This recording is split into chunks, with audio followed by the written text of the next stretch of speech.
Hello, everybody. I'm very happy to talk to you today. I have been waiting since the Chinese Communist Party attack video and anti-Dalai Lama public relation campaign stormed the world of social media internationally, and they operate in 30 countries or something. Their assets, their social media assets that they have, like the Russians also, but the Russians may be helping them to try to blacken the name of the Dalai Lama, which they did to gain some form of satisfaction for themselves in revenge for the Dalai Lama's, for two things he did. One, he did a stealth trip to Mongolia a year or two ago, I think before COVID was really full blast, and found the reincarnation of the Bogd Lama, namely the Dalai Lama of Tibet, the traditional Dalai Lama of Tibet. The previous one had lived to quite a ripe old age, but mostly lived in India in exile because of the communist government in Mongolia, of course, for the last 70, 80 years until the 80s and 90s. And then he went back a little bit to Mongolia. Then he did die, and he's a 7-year-old boy now. And that, anyway, infuriated them at the time, as any Dalai Lama watchers will remember. And then on top of that, just recently, a month or so ago, the Dalai Lama initiated that 7-year-old boy, and then he was shown on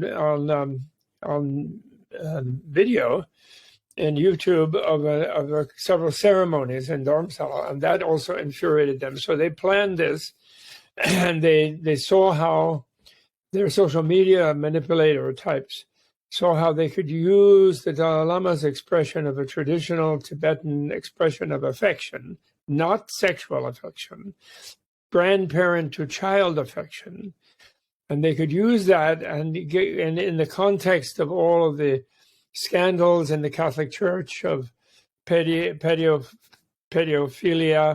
and so on, they could get people to think, oh, Dalai Lama's that anyway, which is actually an old trope in communist propaganda about Tibet. They hired some Westerners when they first got in the 50s into Tibet, and they hired Westerners who knew about the Protestant, capitalist, Protestant ethnic capitalist aversion to monks, an assumption that monks are all weirdos. And, they had a wax museum about the Tibetans, and they acted like the Tibetans were the ultimate Borgias, even doing human sacrifice of children and all kinds of horrible things. Propaganda which different people swallowed. Even George H.W. Bush, after a visit to Tibet in the 80s, 70s, I think, 70s, before, in the 70s, when he was CIA director, he wrote some stuff from Newsweek about visiting that wax museum, and he swallowed that propaganda wholesale at that time.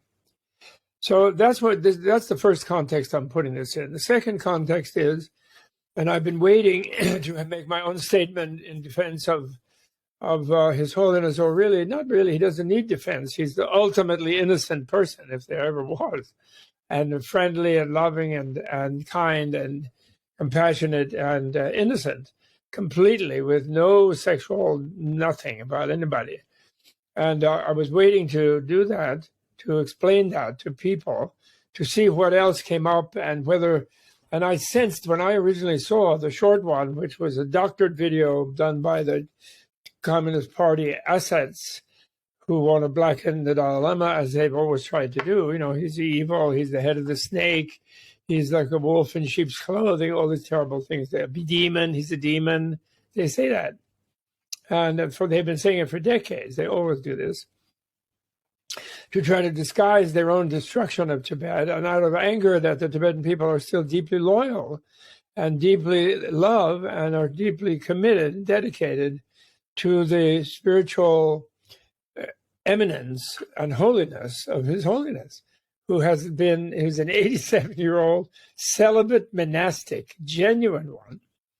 I have known him for 59 years. And, I was a monk even in his order. I was ordained by him, never laid a hand on me, never did anything. And nor did any other Tibetan monk ever do anything to me of any kind of that kind of thing, suspicion that they're all sex-starved weirdos. They never did any such thing. And I've known them very closely, a close, good friend for many, many years, not to mention perhaps many lifetimes. And they're fine. And he is the most innocent person of all, actually showing his affection for that little kid who seemed to need affection. He asked himself, I need a hug, And his mom was right there, and she was all into it with the kid. And then afterwards, they were really happy. And afterwards, their mom and the kid said how wonderful it had been, their meeting with His Holiness, how delighted. And they broke a coconut. They sort of ambushed again His Holiness on his way out, slowly going with the monks holding him up because of his bad knee. And they did a coconut breaking offering with some kind of Indian ritual. That is, I'm not sure what. And so the whole thing is preposterous, really, and ridiculous. Now, on the announcement of this video, there is a link to Jigme La, wonderful young Tibetan man, who gives a very thorough analysis of this in all dimensions, extremely excellent, and also plays the full video showing all the interactions, not just sort of taking out a little piece and trying to make it look bad, and then promoting it with negative PR as heavily as they can in 20, 30 languages, which is what the PRC did. And so I want you all to see that if you're serious about wanting to understand what this is all really about. And so please do. And then there's another text thing that another Tibetan wrote, and I'm going to put in there about the expression "nge jela sa," In other words, it's literally actually "eat my tongue," and that's Tibetan's grandparent will do that to a grandchild to whom they've already given some candy. They've already had them kiss their grandpa or grandma, either one. And then sort of their kind of pockets are emptied out. And they say to the kid, well, what, you want to eat my tongue? And they go like that because Tibetans always do stick out the tongue. The Tibetan to do that, when they do that, if I do that to you online, I go, I said, I'm not just doing a yoga gesture, although that is a yoga gesture even in India, to lengthen the tongue, but and relax the tongue muscle by stretching it, like it's a yoga thing, position for the face. But the Tibetans do that because that shows that you're completely vulnerable and open to the other person, and you respect them totally, and you're sort of, whatever they say or even whatever they breathe, you are ready to inhale it, So you do like that. And he shows a wonderful old video from old Tibet where a village headman is coming into a group of people who are receiving him, and then everybody's got their tongue out, hanging out. And that's a little different from the grandparent thing, but it's a very sort of typical Tibetan sort of athletic form of physically showing reverence, affection, respect, and so on, and it has nothing sexual about it whatsoever.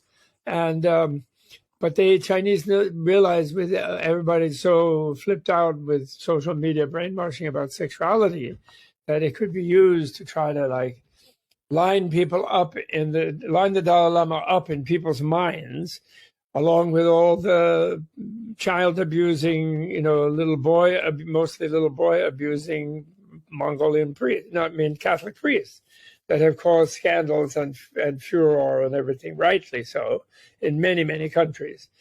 And so, I'm not blaming them, but it's the difficulties of their training and the whole situation there, and that's another story. But anyway, so this is the main thing about this. And then my own testimony has to do with his whole, and I want you to see that, and it's much better than whatever I can say. I have summarized a little bit of its points. But in my case, I have known His Holiness since 1964.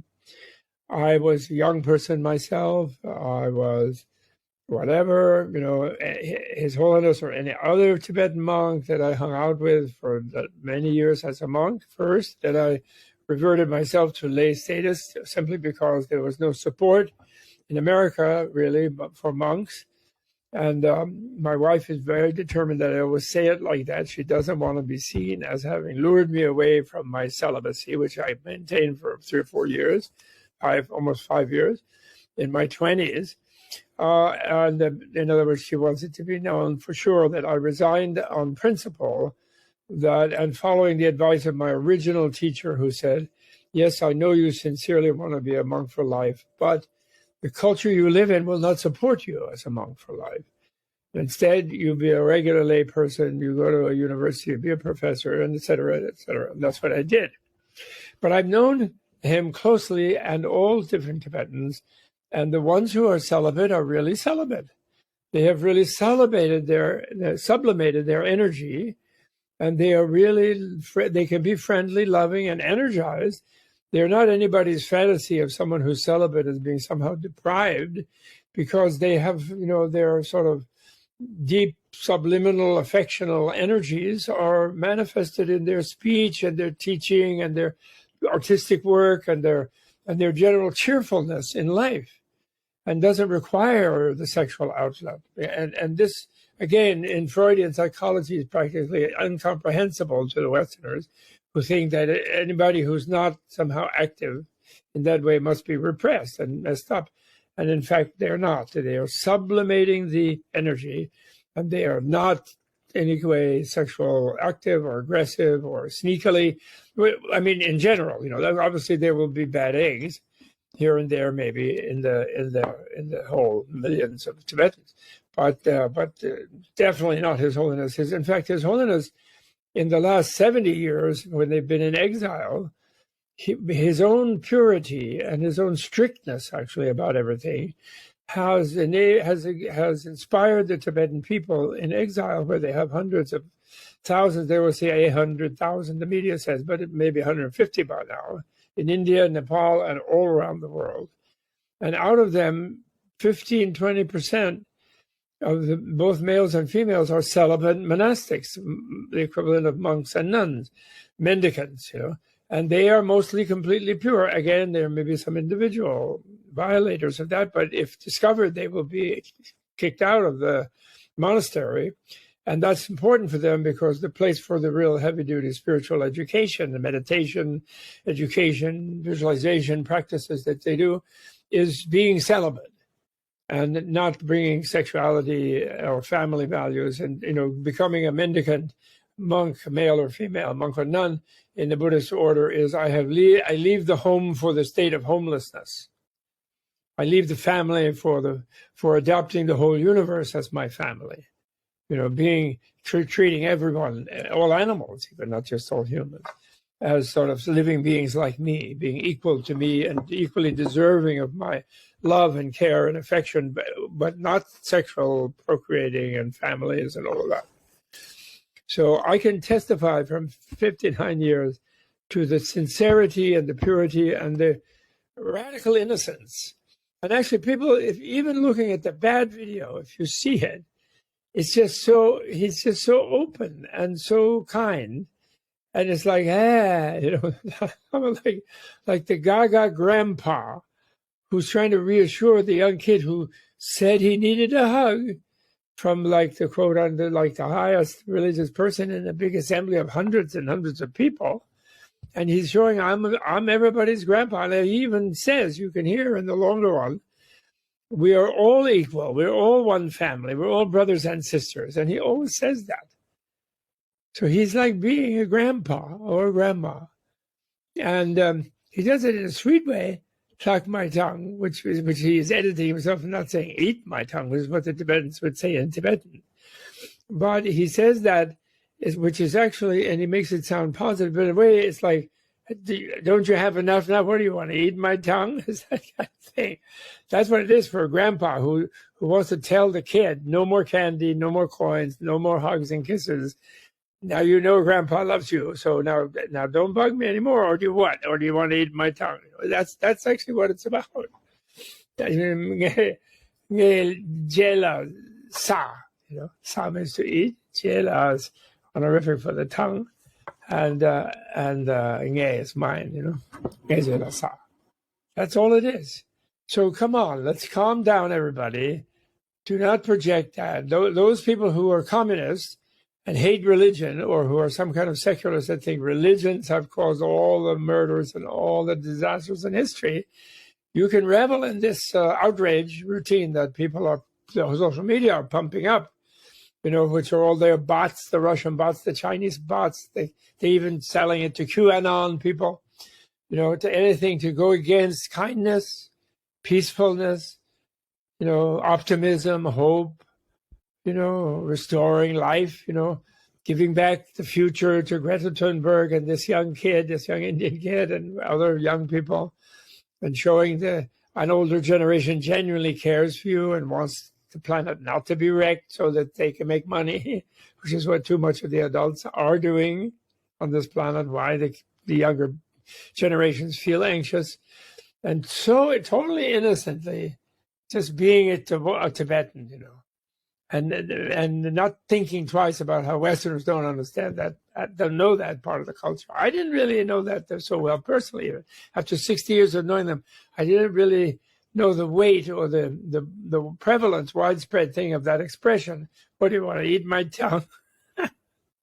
I didn't really realize it until this incident.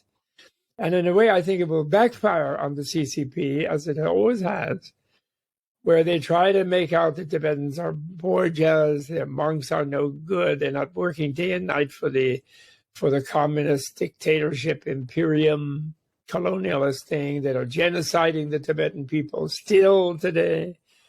And we'll get them to abandon Tibet again because they'll get to hate Mr. Tibet, which is His Holiness the Dalai Lama. Everybody knows him and everybody likes him on the planet because he is likable. He's really nice, the best, nicest person.